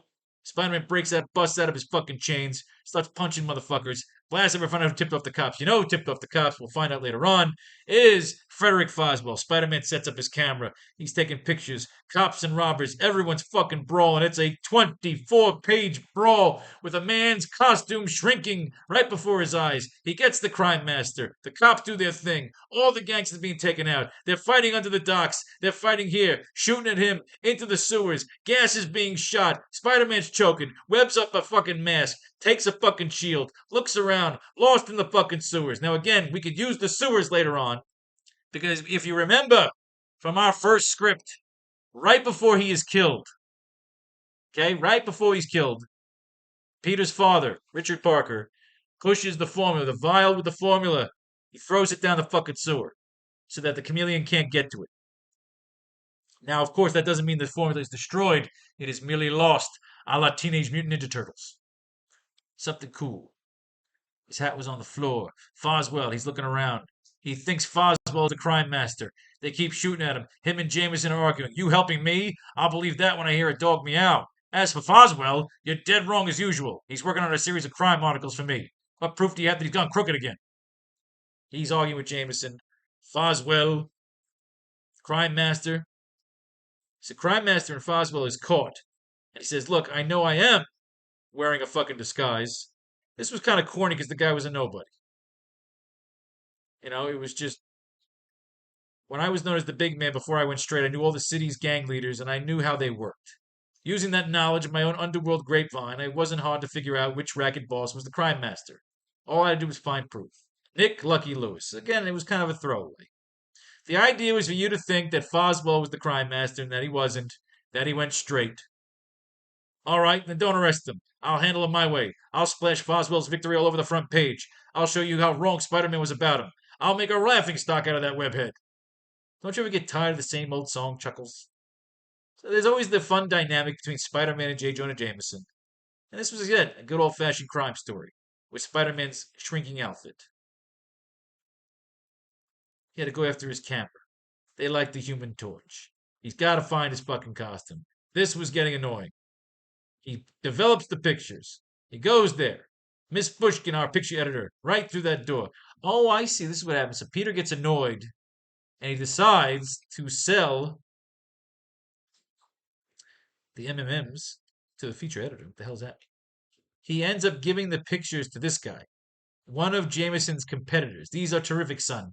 How did you manage to get pictures of that fight on the docks? Who tipped you off? And he gives him a nice amount of money. But Peter's annoyed. That was a great scoop in your paper, JJ. Imagine one of your employees helping to capture on a mess. Peter was annoyed that Jameson's addicted to Spider-Man, so he decides to sell his pictures to a rival newspaper. He was just a cog in the wheel. I was the master planner. The entire capture of the crime master took place under my personal direction. But my own natural modesty prevents me from bragging about it. However, it's too bad the Daily Globe managed to get those exclusive pictures. So again, we have Norman Osborn here.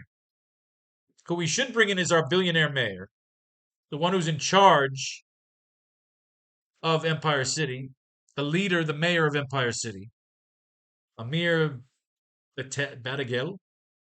We could have had those pictures if we wanted them. You know me, I prefer to run the story straight. No sensationalism. Oh, he's pissed. I'd give my eye teeth for those pics. I'd be hanged if they don't look like Peter Parker's work. Aunt May is probably visiting Miss Watson next door. This is my chance to search for the costume she took from me. He searches around.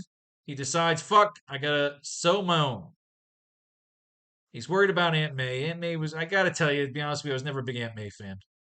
She's kind of annoying. We reveal that in actuality, Foswell is Patch. We don't know who the Green Goblin is just yet.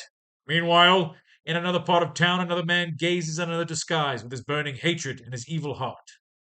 He has proven to be my greatest threat, my most dangerous enemy. I'll never rest until he's destroyed. I'll lay low for a while. I'll wait till he's convinced that I've given up my crime career, till he's virtually forgotten about me. And when he least expects it, I'll strike. So the Green Goblin, Norman Osborn, walked right fucking past him. He gets Aunt May on a fucking bus to Florida. What happened here? Oh, he's taking Aunt May for. Oh, that's nice. He's taking Aunt May for a movie. Isn't that lovely? Everyone's having a good fucking time. Fantastic 441, Avengers 18, X-Men. These are all the issues that are going on in the linear Marvel universe if you wanted to read some side shots. But until then, what we need is some lines of dialogue. Do we kind of get it there? If we don't get what we want, we will move on to Amazing Spider-Man 28 and just keep it long into our archives. But let's see what we got. What we need is 7 boxes of dialogue. The gangsters immediately open fire on Spider-Man, who leaps over the bullets in slow motion effect all the Matrix. While leaping, he shoots a couple of web blasts at the Spider's guns. The Batman with his batarangs in Batman the Animated Series. So again, we need Jonah here. We need some J. Jonah Jameson.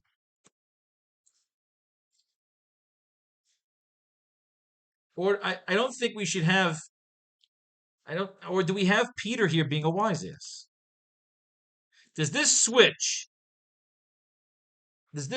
from J. Jonah Jameson opening things up to Peter going wise ass? Or are we just staying dark? Again, questions you have to ask yourself. Challenges you have to put upon yourself as a writer. SFX of the action.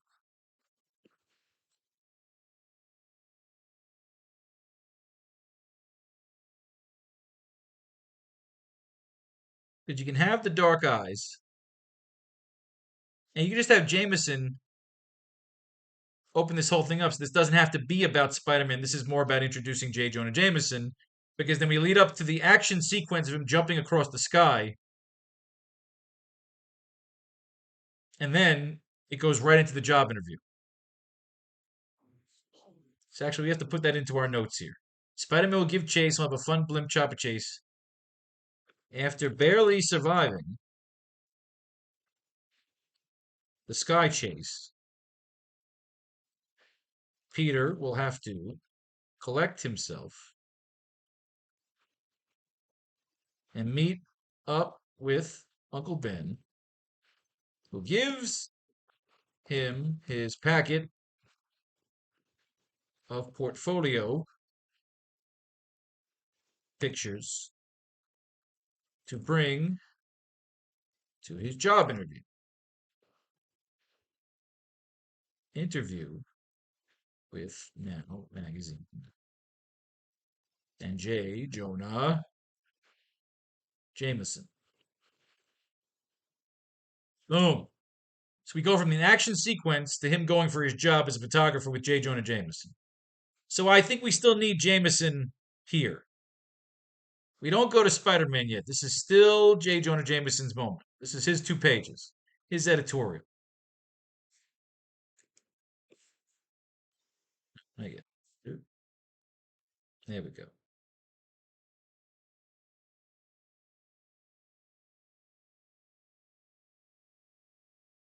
We don't want filler. We never want the filler.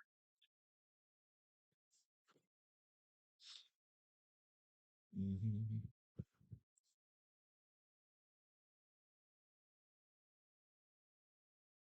All right.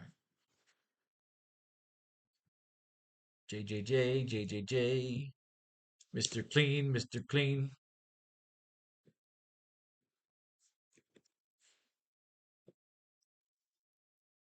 Because even though we're doing an homage to Batman the Animated Series, it doesn't mean we don't have dialogue. Remember, there's 2 scripts you write: your art and your story. The art tells the story, but you need the dialogue to dress it up. So we have our intro. After that, who will step up to protect the Empire?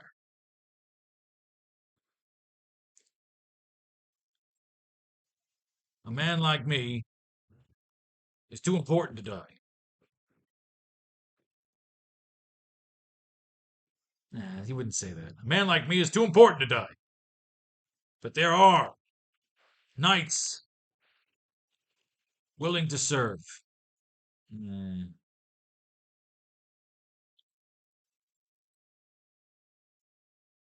If we can't work in JJ here, is it Spider-Man wising off here? The gangsters immediately open fire on Spider-Man, who leaps over the bullets in slow motion effect, a la The Matrix. While leaping, he shoots a couple of web blasts at the gangsters' guns, a la Batman with his batarangs in Batman the Animated Series. Hmm. I think we switched to Spider-Man here. We got our intro. We got the dark eyes. So now it could be more him being the wise ass. I don't want to fuck the tone up if it's not a good place to put wise ass shit here, but I don't just want Jameson saying over and over again stupid shit if it's not funny. But this could be good exposition, but he's already said he thinks this sinister guy's a bluff.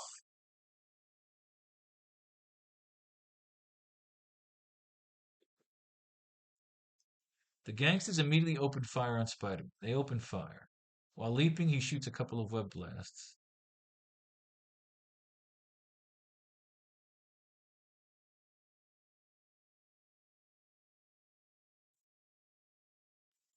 So you can have this is Spider-Man time.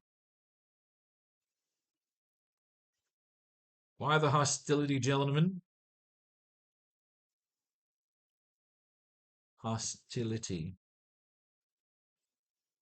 Why the hostility, gentlemen? Hmm. Why the hostility, gentlemen?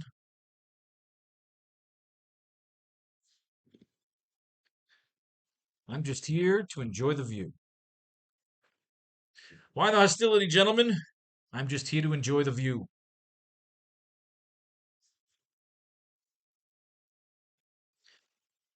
But since you seem the aggressive type,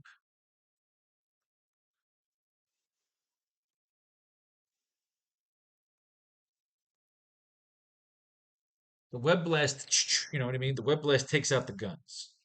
Like Batman threw the batarangs, he's going blap blap, blap blap. The web blasts take out the guns, S effects of the bullets being muffled by the web blasts. But since you seem the aggressive type,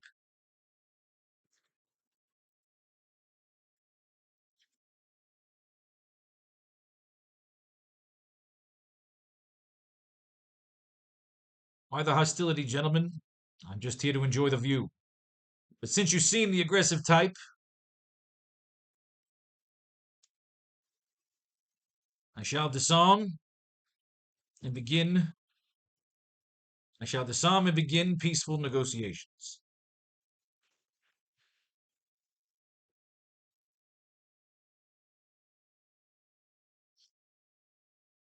Since you seem the aggressive type, I shall disarm and begin peaceful negotiations. He tackles the first gangster. Alabama, the serious gun goes flying, taking a spotlight. SFX of the glass breaking.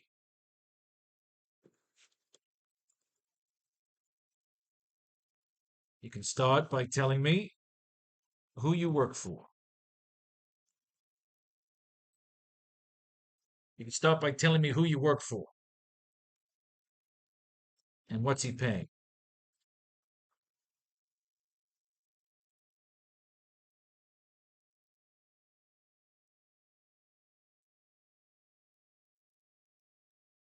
He tackles the first gangster at a spot. See, I don't know if I want him talking while he's doing this. You start by telling me who you work for and what's he paying. No things about benefits. I hate the benefits jokes. Is there benefits? You can start by telling me who you work for and what's he paying. The second gangster throws a large haymaker at Spiderman, who easily eludes him.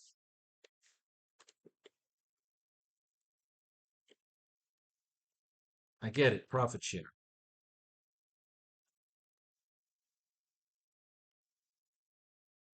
I'm new in town and looking for the type of employment with massive expansion.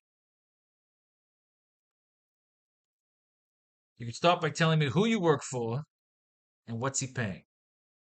I'm new in town and looking for the type of employment with massive expansion.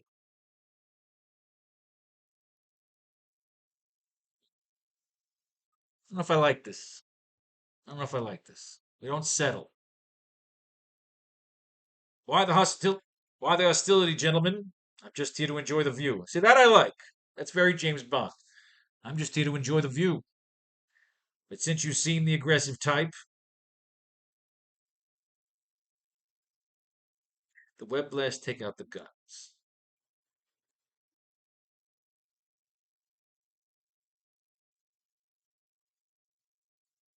I don't know if I don't like you seem the aggressive type. I like him. I like it more Darth Vader. Impressive. Impressive.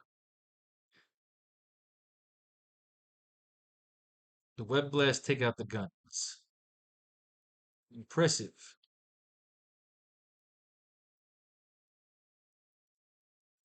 The web blast take out the guns. S effects of the bullets and guns being muffled. It's like whap whap. He takes out the guns.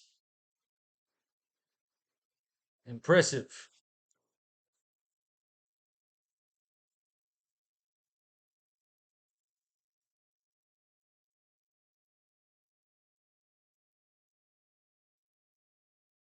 Impressive.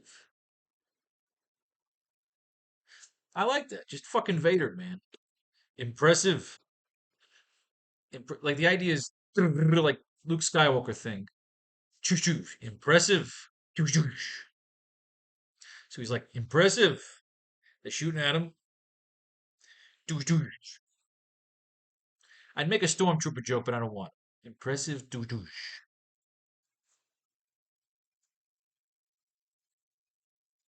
He tackles the first gangster.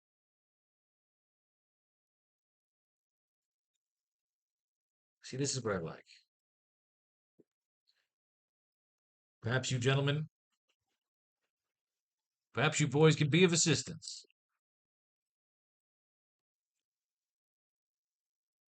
I'm new in town. I'm looking.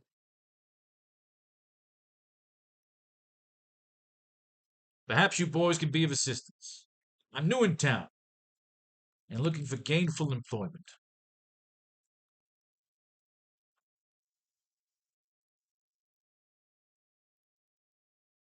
Perhaps you boys can be of assistance. I'm new in town and looking for gainful employment.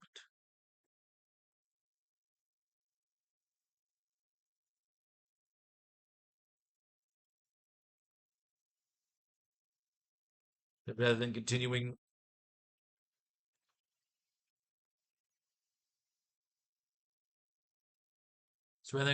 this dance, why not simply tell me who you work for? So rather than continuing this dance, why not simply tell me who you work for And what's he paying?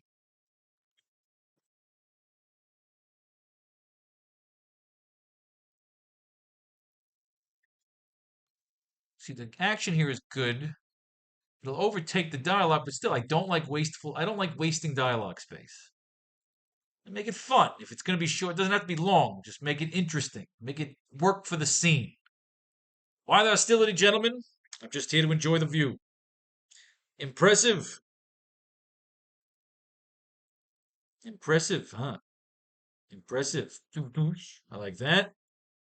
Tackles the first gangster a la Batman the Animated Series who go flying. Perhaps you boys can be of assistance. I'm new in town and looking. I'm new in town and looking for gainful employment.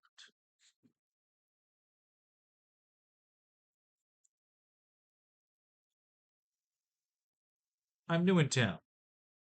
And like any wide-eyed dreamer, I'm looking for a job. So maybe his idea is to get a job working for these guys. Perhaps you boys can be of assistance. I'm new in town, and like any wide-eyed dreamer, I'm looking for a job. So rather than continuing this dance, why not simply tell me who you work for and what's he paying?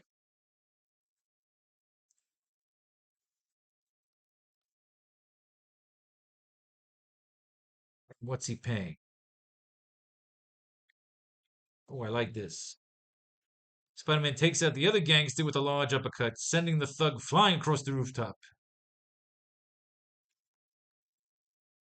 And what's he got against?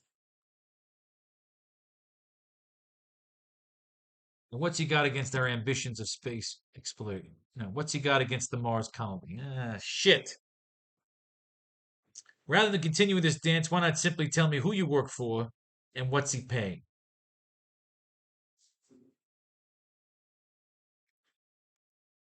What's he paying? And what's he got against the Mars colony?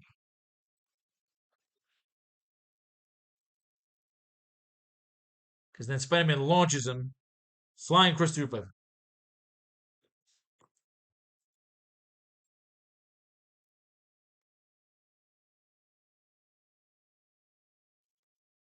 Isn't everyone fascinated with space exploration? See, the idea is he punches him, he's launching him into space, and he says, isn't everyone fascinated with space exploration?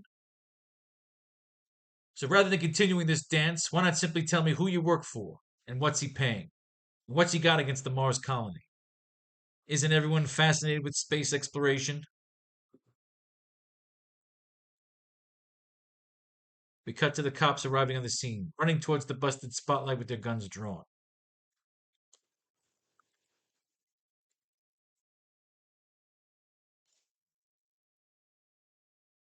Because we could always take out these lines and you could make it Jonah again doing narration about vigilantes. He could be the one talking about Spider-Man here. We cut to the cops arriving on the scene, running towards the busted spotlight with their guns drawn.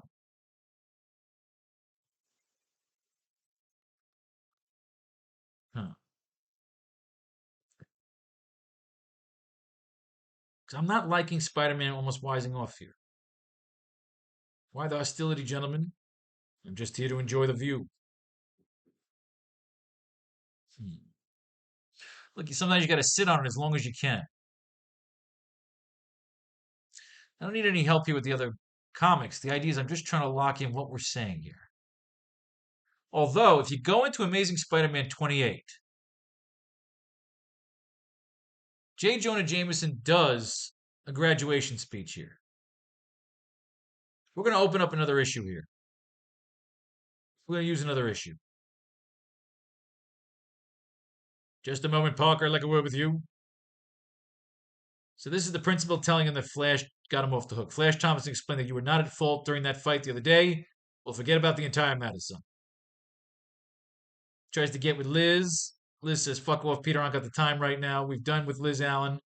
He says, look, thanks for stepping up. I didn't do that, meatball. Take the rat for him. You're a dick. All right. Everybody's getting out of school early. Liz Allen busts out. He wants to go back and visit Smythe. Smythe is showing him his new his new robots, but Peter was carrying spiders just in case the fucking robot attacks him, knowing that it's Spider-Man. He sneaks his fucking costume out. All of a sudden, this guy comes in here. He's all fucking pissed off. It's the Molten Man who steals the Molten Gold. Him and the fucking Professor Smythe start fighting. The Spider Slayer grabs Peter. The Molten Gold breaks open, turning Mark Rankston into the Molten fucking Man. He wakes up Smythe and says, Smythe, what the hell's going on with you? Who are you calling a creep? He punches the fucking thing. He says, holy shit, I'm super powered. I'm made of molten fucking gold. Molten Man, I always thought was kind of a stupid fucking. This is not so much about the Molten Man trying to fucking hide out and become a superhero. Although it's an interesting story from his perspective of what he has to do to fucking get in there. So, of course, the Molten Man starts fighting him. Peter rips off his fucking clothes. The guy's made of just pure gold, kind of like Doc Savage. So again, we do get some. You should be flattered, fella. I usually save this punch for celebrity type villains. So again, the beauty of Spider-Man is always that he's been a wise ass. You conceited, swell-headed, loudmouth fool. Perhaps you realize you finally bitten off more than you could chew. So the idea is his webbing melts whenever he shoots at him. So Molten Man, he can't beat the man with his webs. The man is pure strength. He's like punching gold. We can make Mark Ragston a gold bullion guy. We could throw that Easter egg in there too.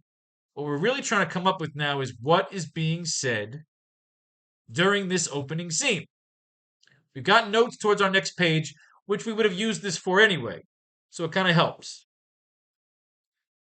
So we have the fight continues into the hallway. Smythe, Peter, Aunt May, they all go to graduation. It's a very, very special issue. Betty Brant came along. Oh no, Betty Brant isn't here. She must be more angry with me than I thought. Fuck Betty Brant. She's annoying. Here's what I want. Now I'm the 2 scholarship awards to Empire State University in New York. For proficiency in athletics, our winner is French Thompson. And for achieving the highest scholastic average in our school's history, a science scholarship is awarded to Peter Parker. So Flash and Peter are going to the same college. And this is what I want here. Our guest speaker is that great civic leader and journalist, Mr. J. Jonah Jameson, publisher of the Daily Bugle. Unaccustomed as I am to public speaking, I shall nevertheless tell you about myself. When I was young, to inspire you to reach my pinnacle of greatness. Someone give me an aspirin, I'm going to be sick. Okay, so he's looking over at Liz. Everybody's graduating. See, I thought I would get more Jonah dialogue here. This is Aunt May telling how proud Uncle Ben would be. I can't wait to tell my daughter Mary Jane about you. Jonah comes over and says, dude, why are you selling fucking pictures to other people? Pissed off. Liz doesn't want anything to do with Peter. She's breaking out. Look, we find out later on that she's like, I think like stepdaughter. She's stepsister of the Molten Man. Flash and Peter going to the same college. Soon we're going to meet Gwen Stacy and the Green Goblin. Again, Jonah says, don't be around, don't be a stranger, still pay the photos. All right, so I didn't get what I wanted here. I wanted more Jonah dialogue. But of course, Peter just graduated high school, which is kind of a cool thing. The Scorpion comes back. We'll worry about that next issue. So I didn't get what I wanted here, but we used the issue. What I want is to get the dialogue boxes. We laid out the art. We have our notes for the next pages. I still like this. Why the hostility, gentlemen? I'm just here to enjoy the view. I like it. Unless we just want to go all Jonah here. That's the final decision here. Who will step up to protect? I kind of like Jonah right there. 1 page. I don't need to drag it out. Why the hostility, gentlemen? I'm just here to enjoy the view. Impressive. Blah, blah. S effects of the glass breaking. Spider-Man. Perhaps you boys can be of assistance. I'm new in town. Like any wide-eyed dreamer, I'm looking for a job. So rather than continuing this dance, why not simply tell me who you work for and what's he paying? And what's he got against the Mars colony? Isn't every See, okay. No, stick with that. Stick with that line there.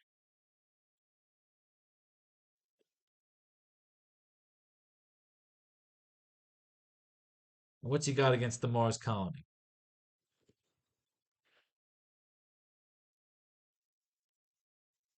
Doesn't everyone?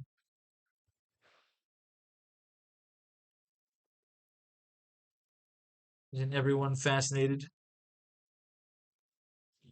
I need him something where he says something about outer space. You just need that little wise ass entendre. Spider-Man takes out the gangster with a large uppercut, sending the thug flying across the rooftop.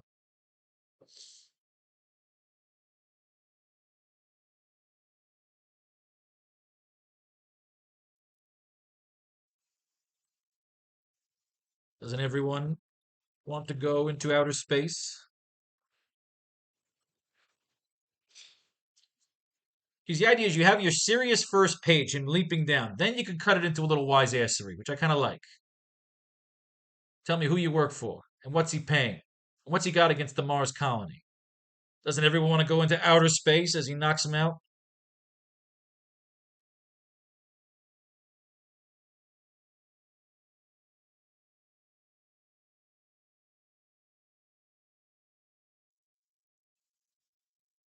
Turns out,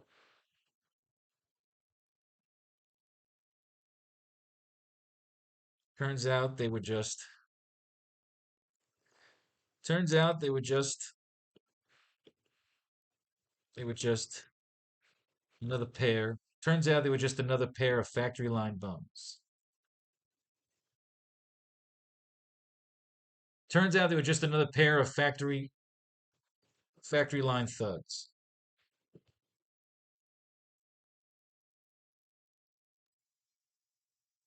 Turns out they were just another pair of factory line thugs.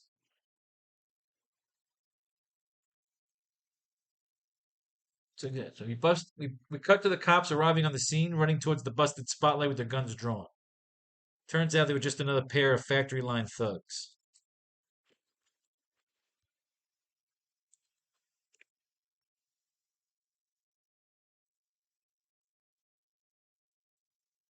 Or they were too afraid to talk.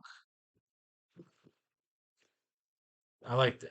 When they arrive, they see both gangsters webbed up together and gagged. Once again, a la Batman the Animated Series. Or they were too afraid to talk. Bang! Ladies and gentlemen, 2 pages in the books. But you see, it takes a while. You don't just settle. You go back and forth and you say, do I want Jameson narrating the second scene? Do I want Spider Man being a wise ass? Does it ruin the scene? Or is that what Spider Man does? We have the first page that is serious. That's Jameson doing his comedy thing. Well, not serious, but Jameson narrating the opening scene. Then it cuts to, while it's still the Batman the Animated Series homage, it's Spider Man being a wise ass. So you get the first scene of the narrative box, the second scene of Spider Man wising off, beating up the thugs, Batman the Animated Series fucking homage, and then we'll lead into the next scene where he's going to be posing on that rooftop with the lightning crackling. But it's not going to be peaceful. It's not going to be the end because the idea is that that opens up the show. So we have that opening up our comic book, but instead of just kind of rolling the credits and introducing our new episode, that is the episode, and they're going to start shooting at him. A fucking dirigible's going to shoot right at him, right on that fucking rooftop. We're going to have to write a fucking rooftop chase, take out a fucking dirigible, and then in the morning, or even later that evening, he'll have to clean up and go to his first job interview over at Now Magazine. So we have opened up our comic book with the first 2 pages, and we've introduced some notes for the following pages. Great fucking class, ladies and gentlemen. May fate and fate decide your fortune, and if you should be happy, check out the new Happy Holiday sketchbook on Kickstarter. Link will be in the description, as well as copies of the AracKnight novel, the 80-page screenplay, Peace, Love, and War, all that shit in between.